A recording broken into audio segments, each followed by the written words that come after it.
سڵاو و ڕەحمەتی خوای گەورەتان لەبێ بینەرانی عەزیز و خۆشەویست، یاخۆ جەژنتان پیرۆز بێ و هەموو ڕۆژێکتان هەر جەژن و خۆشی و شادی بێ، ماڵتان ئاوەدان بێ و هەر گەرم و گوڕ بێت. خۆشەویستان و ئازیزان، بۆ ئەم جەژنەش لە ماڵی دکتۆر عیماد گوانین. بابزانین دکتۆر جەژنەکانی ڕابردووی چۆن بەڕێ کردووە، هەر لە سەردەمی منداڵی تاوەکو لاوی تاوەکو ئێستاش، و هەروەها بابزانین ئەرچی ئێمە لە جەژندا چێ و پێویستە چی بکەین. لەگەڵمان بن. کاک دکتۆر گیان، سەلام عەلەیکوم، یاخۆ جەژنتان پیرۆز بێت. عەلەیکم السەلام وڕەحمەتوڵڵی وبەرەکاتوو. جەژنی ئێوە پیرۆز بێتن و حەجی حاجیانمان قبوڵ و کوردستان ئاوەدان و وڵات پڕبەرەکەت و خەیر، یاخوا بەخێر بێن. خوا سەلامت کە یا ڕەبی، خوای گەورە پایدارتان کە. دکتۆر گیان، بابزانین لە جەژن دڵتان بە چ شتێک زۆر خۆشە؟ بسم الله الحمد لله والصلاة والسلام على رسول الله محمد صلى الله تعالى عليه وسلم وعلى آله وصحبه وموالاه. بخير بين يا أخوة،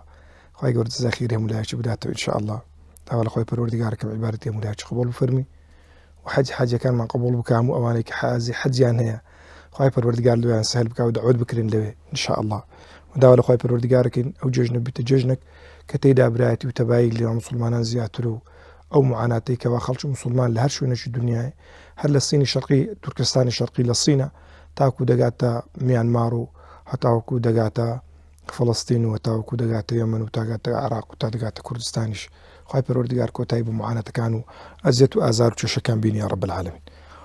لە ڕاستیدا ئینسان ئەوەی کە ئەمە گوێین لێ بوویانە ئەو تەمەنەی بڕێک لە جیلی پێشتر ژیاینە کە بەراورد دەکەین ئەلعانە هەندێک تشت هەیە دەگە سەردەمی پێشتر لەگەڵ ئەو وەسائیلانەی کە هەشن هەستەکەی لەبەر کەمی مەشغەڵەت خەڵکی پێشتر دڵخۆشتر بوو، لە جێژنە ئینسان دڵخۆشتر بوو. بەڵام ئێستاش بەڕاستیە من لە جێژنە بەوەی زۆری دڵخۆشم کە لە خزمەتە میوانەدامە. ئەو وەختانەی کە میوان نایەن یان ئەو وەختانەی کە مەتەلەن تەماشاکەی ئیشکالەکە یانە تازەکە ئێستا مەسەلەن 2 ساڵ پێش ئێستا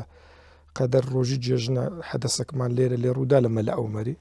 گەنجێک چوو سەرێ خۆ چاپکە پێم وابی لە ڕێ دامی کردبوو گەنجێکی هەلی مزگەوت و ئەوانە مەلە ئەومەر هەموو تازیەبار بوو، یعنی هەموو شتەکان تێک چوون.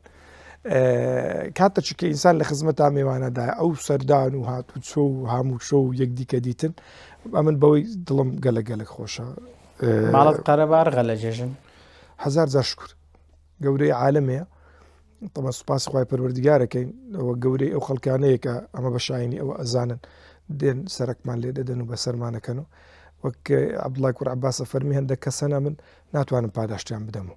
یەک لەوانە دەرێ کەسەیەکە ئیشێکی هەیە شەوێ فکرەکاتە بچیلەکە چێ باز بکە دەڵێ من بە شایانی ئەوەیە زانی. بەڵام ئەوانەی کە ئەم بەخۆ لە پاشی نوێژەیەک لەو نەفەرانی کە دوعای و ئەەکەم بزات لە ڕەمەزانە و بزاتش لە وەختانی کە مەخسووسن کە خوای پەروەردگار وەختەی بنسیب ئینسانەکە دەرم یا ڕەبی خوا و کەسانەی کە ماڵامە بە شایانی ئەوەی دەزانن سەردانێکمان بکەن دێن چاکمان لەک نەخۆن و یانە مەتەلەن دێن غەمەکانی خۆیان لێرە باسەکەن لیان خۆش بی عەفویان بکەی لە داک و بابیان خۆش بی هیدایەتی دنیا و قیامەتیان بدە، هیدایەت لە دنیا و موفەقیەتش لە قیامەتی. ئەوەیە کە لەو دوعانەی کە بەبەردەوام دوێنە، یعنی ئەوەی سەردانی ماڵی دکتۆر دەکا بەبەر دوعا خێر دەکەن، دوعایشە داوا لە خوای پەروەردگارەکەم قبوڵ بفەرمی ئینشاءڵڵا. بابزانم گەنج دێن یان هەمووی بە تەمەنن؟ وەڵات جۆرا و جۆرن. لە کوردستانی نیسبەی گەنجا زیاتر لە ینی نیسبەی پیرە. دۆستی لەگەڵ گەنجان زۆر بەو سیفەتەی بەخۆم لە تەمەنی گەنجایەتی لە هەندێک بابەتی بێبەش بووم. ئێستا ئازانم ئەو گەنجانەی کە لەو بابەتانە بێبەشە بن معاناتیان چەندە لێیان حاڵیە بم لێ حەز ناکەم ئەو تاڵی سوێرانەی ئەم لە ژیان دیتم ئەوان دووبارە بکەن و جوانە. کاک دکتۆر کاتە زۆر گرینگە بە تایبەتی گەنجان لاوان ئەوانەی کە تازە پێدەگەن لە جەژندا ئێمە لە بیریان نەکەین و بە گەرم و گوڕیەوە. ئوستاز ئەلعانات وەگەر تەماشا بکەیت جیل ئەو مندارانە بە تایبەتی ئەوانەی کە هەرزەکارن، یعنی لە تەمەنی 12 و 18 ها بیزات ئەو تەمەنە کەمتر وە دیارەکەوی. مەتەلەن ئەگەر 5-10-15 گەنجا ببینی تەماشاکە ئەوانە کەمتر هەر لە بن دیوارە کەتینە خەریکی مەتەلەن مۆبایل و یانە لە مارێ دەناو جێکەتێ. بەس ئەگەر بێت و لە مارێ حیسابی لۆ بکری یاڵا کوڕم بڕۆ قاتەی جوان لە خۆ بەڕادام بدا، یاڵا بڕۆ مەتەلەن دەبی جرکەی جوان لە خۆ بەڕادام دەی بابی مەتەلەن ئەمری پێ بکە بەرێکا کە دەبی ئەتوو خۆ حازرکەی جلچی خۆ دەبە بکە دەگەرە من وەرە بچینە مارا فران کەسی دەگە خۆی بژێڕ و خاتری فێرە مەجلیس بوی و خاتری فێرە قسە بوی ئەوە تەسیراتش گەلێک ئیجابی لەسەر دەرونی ئەو منداڵانە بەجێ دێری. دکتۆر عیماد جەژن چۆن بەڕێ دەکا؟ والله ئوستاز طبعا من لە جێژنا لەبەرەوەی خوتبەی عایدە شەوانی جێژن خەریکی خوتبەیە بین بێجگە لە تەرتیباتی ماڵێ لەبەرەوەی خەڵکێک دێتە ئێرە و حتمما مثلا ئەو شوێنێکە میوانی دێتێ دەبی محاولە بکەی تەرتیبی بکەی ڕێکی بخەی بۆن خۆشی بکەی حیسابی ئەوەی بکەی یانی ئەو شتێک کە پێویستە لە خزمەتی میوانە ئەبی ئامادەی بکەی لێ سێ ڕۆژ پێش جێژنی خەریکی ئەو ئامادەکاریەیە بم ڕۆژی جێژنش زیاتر لە خزمەت میوان. کاک دکتۆر با کەمەک بگەڕێنەوە سەردەمی منداڵێتی کاک دکتۆر ئەو کات جێژنی چۆن بەڕێ دەکرد؟ واللهی ئوستاز هەندێک نیعمەت هەنە ئینسانە تاوەکو دەناویدا قەدری نازانی زۆر زار ژاوەژاوی گەر خوشک و برا و دەنجی بەرزی دایک و تهدیدەکانی باوک و یانیش جوانی سەرسفرەی خوانی ئەو وەختانەی کە ئینسان تازە هەرزەکارە کە جۆرێک لە غرودی تێدایە هەتا ئینسان نەگاتە تەمەنەچی نازانی ینی جوانی ئەو ڕۆژگار چەند بووە ئێستا ئینسان هەستەکە بەوەی کە جا نازانم یعنی لەبەر ئەوەیە کە ئەبیتە ڕابردوو ئەبیتە بەشێک لە مەخیەلە و ذاکرە ئینسانە یان هەر ینی هەندێک کەسی وێ نازانم ینی لەوەی پێم وایە دەبی دەراسە بکرێ وإلا يعني سەردەمی ڕۆژگاری ئەو کات طبعا هەشتاکان وصفەتی مجتمعیمە مجتمعی فەقیر بوو يعني مجتمعی عشائری بوو مجتمعی فەقیر بوو بەتابەتی منطقەی سۆران و بزاتیش ئەو گوندەیمە صاحب حیوان و بابەتانە بوون خەڵک ئەو شتانەی کە ئێستا هەنا لە مثلا خەدەمات ئەو کاتی نەبوو. باش کاک دکتۆر ئەگەر با بزانم ئەو کات جێژنانت کو وەردەگێت چیان پێدەدان یاریکردنتان چۆن بوو؟ واللهی مەسەلەی جوانترین شت لە وەختانێکەوە بیرم دێ وەختانە بوو کە جلچیان لۆ ئەکڕین جلکەکانمان لە پشت سەری خۆدادەنان شەوێ سێ چار جارە هەرستان تەماشای نەکردن بزانین مایاننا هەتا بەیانی یعنی کاتەچ کە دەبووە بەیانی گاسیانە کردین ئەڕۆیشتین خۆمان لە ڕێزی پیاوە دەبینەوە تەکبیراتمان لەدا ئێستا شیرینی جوانی ئەو سەفە و ئەو تەکبیراتە و سەفای ئەو وەختی لە بن مەڵاش و ئینسانی وجودی هەیە و لە هەمان کاتدا تەسەوڕەکە ینی لەگەر مەلای بەیانی ئەچوین هەتاوەکو نوێژەکران نەداتین طبعا تا نوێژەکران نەداتین جا ئەو قاتی کە لۆیانە کرد ئەگەر بێت و کراس و بێجامەک بووبی ئەگەر بێت و مەتەلەن شلوارەچیان لۆ کڕی بین یانە پێرا و چنویان لۆ کڕی بین پێرا و کاتی مەڕادۆ نابوون سەرکەگە هەبوون زۆر کەیف پێدا طبعا وەتەزانی تازە لە دایکە خۆ کاک تۆ چی زۆر جێژنانەی پێدەدای؟ یەک شتم وە بیرە یەک شت لە جێژنانە ئێستاش دەگەدابی یعنی لە بیرم نەچوویە ماڵە خاڵی دایکم هەن یعنی ماڵی خاڵت دایکم تێکەڵاویەکیان هەیە لەگەڵ ماڵی ئەسعداغی شێتنێ و ئەوانە ماڵی ڕەشیداغا و یەکێکیان هەبوو نای کاک تەحسین بوو پێم وابێ ئێستا نەمایە خۆ عەفوی کە یا ڕەبی لە خۆی پەروەردیگارەکەم لێی ببووری دوعای لۆکەم جارێکی هات بۆ سەردانە دایکا من هاتوو بۆ سەردانە ماڵامە لە ڕێ بەرپرسێک بوو لە حکوومەتی عێراقی نازانم چ بوو بەرپرسێک بوو دەزانم بەرپرس بوو سمیڵەکی ڕەشی گەورەی هەبوو سەرەکی ئەسلحی هەبوو بەرازیلیەکیان کۆڕۆنەچی وێ بوو ئەگەر غەڵەت نەبم سوپەر کۆڕۆنا شتێکی ئاوای وێ بوو هات تەمەن جێژنانەی لە ماڵە بابێم و ئەوانە کرد لە کاتی ئەم لە گوان طبیعەتی گوندەکە طبیعەتی وە لێژە مەسەلەن مزگەوت لێرە لۆ ماڵە بابێ من وەسەرەکەوی لە ڕێ گەیشتە من گوت کوڕچەی کوڕی فلان کەسم گوت و تۆرە با جێژنانت دەمێ یانە سێ تاک دیناری یان چار تاک دیناری بوون ئەو کات شتاکان چار تاک دیناری پارەیە جا کەسک بوون گەلک جوان بوو پارەی عێراقی ئێستاش دەگەدابی یعنی جوانی ئەو ڕۆژەم لەبیر ناچی قەتم ئەوەندە پارە بەخۆ نەدید بوو ئەوە قەت لەمارێشم باس نەکرد و دوای گوتەنە و پارەت لە کوێی ناوت مەڵا ئەو فلان کەس دایتمیە ینی ئەو جێژنانەی خوا جەزای خێری بدات و یارەبی کاریگەری و تەسیراتی بوو ستاش دەگەدابی شیرینی لەکنە من مایە ئیتر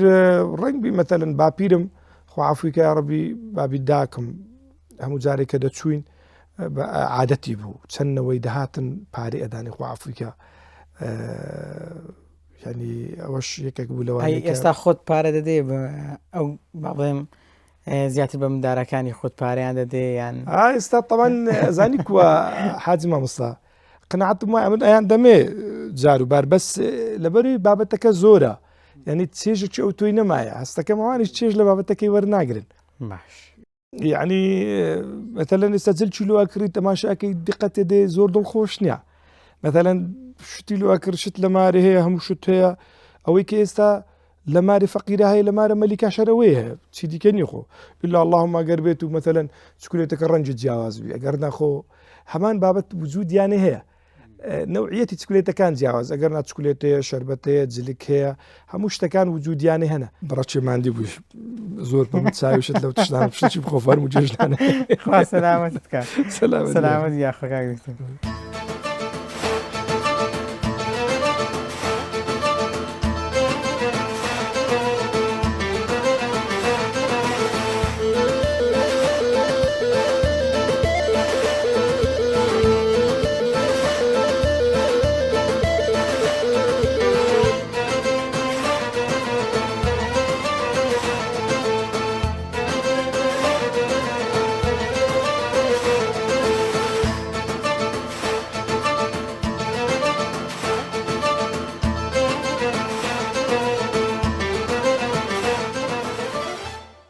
لەگەڵ سەرەزات و چکولێت و ئەو بابەتانە چۆن لە جێژنە وەڵی نەوێرم خۆ لێ بدەم لەبەرچ وەڵی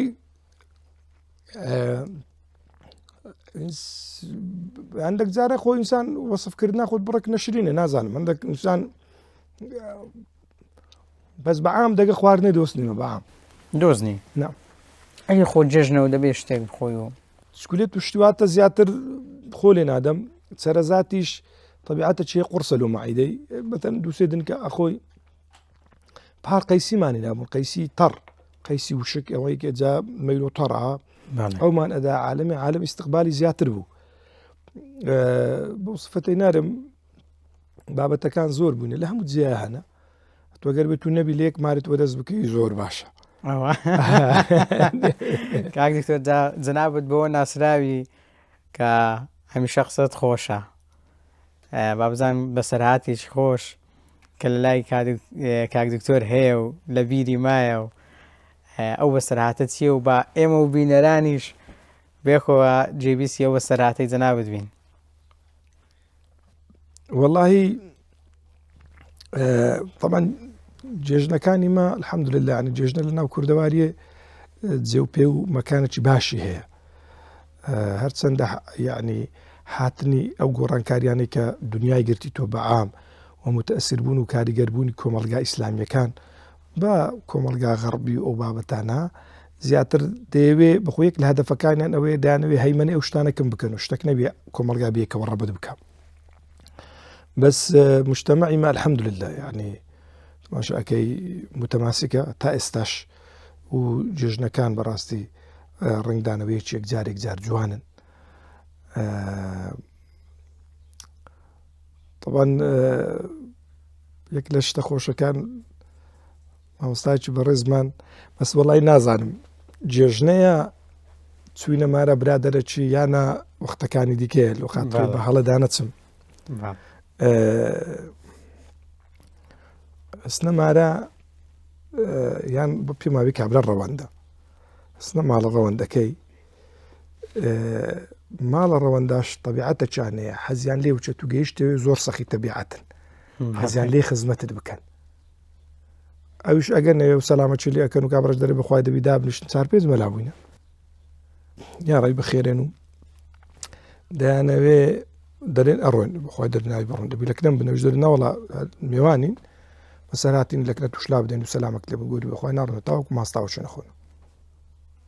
هەتا ماستاش تا ماستاوە چی نەخۆن چۆ لەکرد ڕەوەندا ماستا و زوو حازری ماستیان هەیە و ئیدی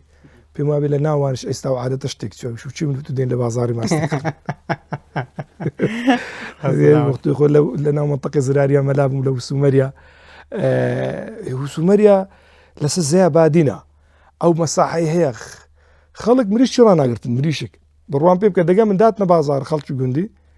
دە پێکەوەین هێلچێکی سەرێ کڕین ئەو هێلکە سپیانە ناوەوەی تێگەی ئەوە ئەو مامۆستایانت جە مامۆستایەک جێڕا گوت وەڵا کابرا زۆر زۆر دڵخۆش بوو وەڵا پەرداغیان هێنا گوتی قۆمم لێدا لە ماستاوەکەی لە ناو دێم گوت و هەستم کرد قشپلیا تێدا قشپلی حیوانی چ بکەم چ نەگوتی دەدەی خۆم ڕاگەرە چ بکەم چ لێ بکەم گوتی چاوم لەوەی بوو کابرا ڕووی وەرجێڕی بەس مەجالەکە بگوت دا باش بوو لە سەحرای ئەوەی دانیشت بوو لە پێش دەرچێ خێمەکەی بەس کابرا ڕووەرجێڕی ڕووکەمە ئەولای وتی دار و کابرای هاوگوت مامۆستای خۆ بەخێر بێ زۆر بەخێر بوو خەریک بخن چێم تۆم گو خوایە با لە بەخاتری تو بی لە بەخاتری تۆ قشپلێ خۆم وڵی گوتی ئاودیوم کرد ئەی جێڕا گوتی خوا شاهیدە دووکە تەمانگ بوو ماعیدە من بۆن قشپل لێدات هێک کوڕە گوتم ڕەحمەت و خوات لێ بیا خۆ بتگوت با کابرای کاکە بە ڕوخسەت تا ئێراچم ئاخرەت و قشپلێ بخۆی لە بەخوای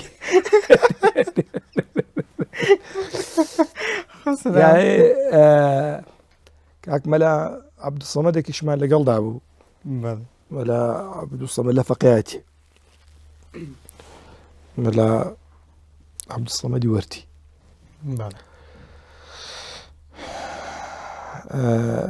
وتی فەقێ بووین لە ئێرانێ لە ئێرانی فەقێ بوونە بەرێ لە ئێرانی فەقێ بووین وتی شەوەکیان لە دەرگای حوزریاندا جاران وا بوو تەمەن عالەم مردی بە شەوێ نەدەشاردەوە مردی بە شەوێ نەدەشارد نەز ڕۆژ ئەبەس بە ڕۆژیانە شارد یعنی حتا بە شەوەی داهاتن تەکلیفیان لە مەلایە کرد لە فەقێها کردیان و مامۆستا قورئانە لەسەر بخوێن و تەسبێن وڵای دی ویش بەخۆی جێڕاوە تەمەن بەخۆی لە ناو حەدەسەکەی بووە گوتی یار بوو لە دەرکەیاندا دەدەنجی شەوێ بوو تویان گو مامۆستا وەڵاهی کابرایەک مردیە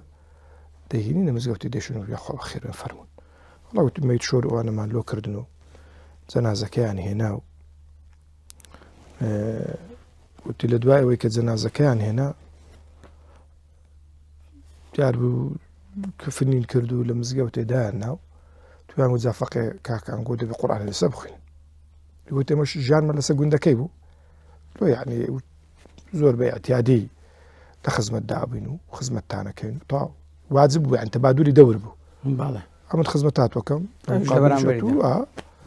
وەڵا گوتی دار و جەنازەیان دانا وتمانە فەقێ کاکە بەسڕە مەجموعاتی نەخوێنین تا بەیانی وەڵا گوتی کوڕە جاران شەو ناڕۆی شەو خوچی ئەلعانە نەبوو ئەلعانە ئینسان وەخت هیچ بەرەکەتی نییە ئەلعان تەماشای فەیسبووکی کە تەماشاکەی 3 ساعت پێکەوێ ڕۆیشتی چ وەخت نییە ئەلعانە ئەو وەختی شەو ناڕۆیشت وەڵای دیارە فەقێکان وەجبەچی سڕەیتیا قورئان لەسەر بخوێنن مستعیدەکە تەماشا ئەکا فەقێکان زۆرە هیلاکە خەویان نادێ دەری بابان هەڕوو بنون ئەم بەتەنە قورئان لەسەر خوێن ئەوتی خەریکی قورئان خوێنێ بێ تو وەختێکی تەماشەم کرد جەنازەکە دەلەرزی جوولەی هەبوو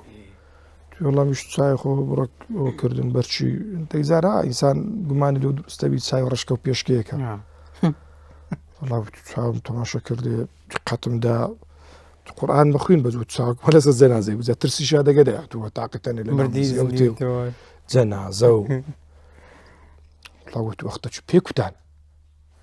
کابرا دەست کوتان و پێی کوتان زاما مەلا ئەو فەقێ خۆ لە دەرچێ بدا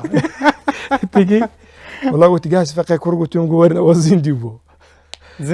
گوتی وەڵا چوین تەماشا کرد مام حاجی کوڕ گوتم لێرە چ دەکەم وەڵا سەرمان کفنەکەمان سەری کرا سەری کفنە قەپاتە کرێ والتماشي كردو أشهد أن لا إله إلا الله وأشهد أن محمد رسول الله ليري تاكم والله حاجة مردبو أتو أو كفن كراي وقبري لي درايو والسبينيو والله قلت تشوين زلشة فقيتشن له هنا زلشي دبا كردو قلت أنا بيت فوضح وشو بيت بيسلو بري لماري سبيني شو تشنو جا سبيني ما مستوان هاتن دقت زمعت أي بينو ماري والله قلت ما حاجة فقيري هستا دور قعد نويجي كردو نسوز ده شكري بردو شايف محترم والله قلت بوبا يعني ما مستوانا دكرة حاجة تولي رساكي دي تولي بردو قلت والله ما مصا زندي بو ما مصا زندي بو فوقو زندي بو يوت بقرأ ما مصا خارج قرآن خوي نبوين دا جولا قال بيدو هستا كفر ما كردو كابر نمردو والله قلت ارتي هات لما تزقوتي باوشي قلت خلص زودات لبر زنازي بله زنازة لما تزقفتي قلت بلا كابر هاتو خذ كوري هاتو فلاني هاتو ويدك هاتو تماشا كرد هاي كرة تولي رتساكي أي ما باوش لو يداو يباوش لو يداو قلت يعني كاكا وز من خبري مدنجنا ما نبي تهاروزي استعيش شعلا نوجب كين بزم عيدة سينو لاي ماري والله قلت مام حاجي بيلي مام حاجين قلتو باشين نوجيو والله قلت بيلي مام حاجين قلت جن وتيجيشتن زنازة لو لاي مالي أبنو بله والله يديك قلت جن هاتن زاوشي جنا جن قديم بله جن قديم وشي العانة نبو صار شي تازية دعنا زور لخويانا طبعا والله يدي قلت جن هاتن وتساوي خيزانة كابراي تساوي ميردي خوكت كوي زينديا والله قلت لي راس كتخواري داي كورا بيجين نخستقاني وفلان وبخوا قلت يتاوكو هنا روحي تينا معه يعني أمرت والله قلت خيزانة كان مردو هنا نوش مع اللسر كردو ده قبر مام حاجي قبر خيزانة مام حاجي لنا وقبر مام حاجي هم جاري كسنا استقبري كس قلت مولا أو قبره أو قبري زي إنسان أستاذ كسنا زاني جيان تسندي تيمايا لو يبيست إنسان براسه ونمونم لبهندي جراو كسنا زاني يعني جيان كنجي كوتاي دي كوكوتاي دي لو يبيست سويد لجوانيا كان جيان وربقرين محبة ما لقال يقدي كهبي خوشويستي ما لقال يقدي كهبي محاولة بكين يعني بتايبتي أواني كصيلي رحمي على السلامية دايك باوك فعندك كسي مثلا تماشا كاللوجني داتشا فرداي في رجنا كديت مثلا أما بما بيتزناب تساو بيكا وتندقى كرد بكده وكرش تاقانا ميلي بجني نويري مثلا بنباتو ماري ايو دايك جوانا كسبين الرويش تساوي اللي يقدي كنان حتى وكو رجاء قيامتي ناي بينيو استغلالي جوانيا كاني أوام بكان يعني أثري كيدر البركة مع أكابركم بركة لمالي لقر قورة كان محاولة بك يعني براستي حتى بيتكري استفادة له لحزيبك كتيدا عشي دكتور جان تسندي لخدمة زناب الدابين بيقمان لطف جوانا وقصة خوشة وبيش ما خوصة زيادة لخدمة تابين والله مر لبر ماوي برنامجك إما دواي اللي بردن دكين أقل لكوتاي داشتيكد ما بيه بيمان خوشة جوي بيزبين خواهي پروردگار موفقتان إن شاء الله والله وقت باسم كرد أستاذ جيان دروات تيستينيا جيان بخش أزمونينيا تبري والله أو رونم كرد سبيني أي كم وشينا نجيت سبيني قناعتك كل مواهي يعني جيان بريتلو تيرواني نانيك أتو لبو جيان لبو روشقار لبو لحظة كاني جيان هيتد كوتا ماشي جيانا كي دوري بشتبها مع عملت لك محاولة بك إنسان شو بكالك بإنسان شو بسود با إنسان بخدمة عالمي بك بخير بنا زور سپاس دەکەم دکتۆر جیان دەستەکانت خۆش بێ بینەرانی عەزیز و خۆشەویست لە ماوەی ڕابردوو لەگەڵ زۆر بەڕێز دکتۆر عیماد گوانی بووین بێگومان قسەکانی زۆر بەپێز بوون و ئێمە سوودمان لێبینی و گومانیشم نییە کە ئێوەش سوودتان لێبینیوە هیوای جێژنێکی پڕ لە خێر و خۆشی بۆ هەموو لایەک دەخوازم ئینشاءالله هەموو جێژنێکتان هەر خۆشی دەبێ هەردەم لە ئاسوودەییدا دەبن ماڵتان ئاوەدان دەبێ وەخوای گەورە حەجی حاجیانمان قبول بکە ئینشاءالله تا پرۆگرامێکی دیکە من بەخوای گەورەتان دەسپێرم خواتان لەگەڵ کۆتاییەکەشمان بە تەکبیراتێک کۆتایی پێدەین لەلایەن دکتۆر عیماد گوانیەوە الله أكبر الله أكبر الله أكبر لا إله إلا الله والله أكبر الله أكبر ولله الحمد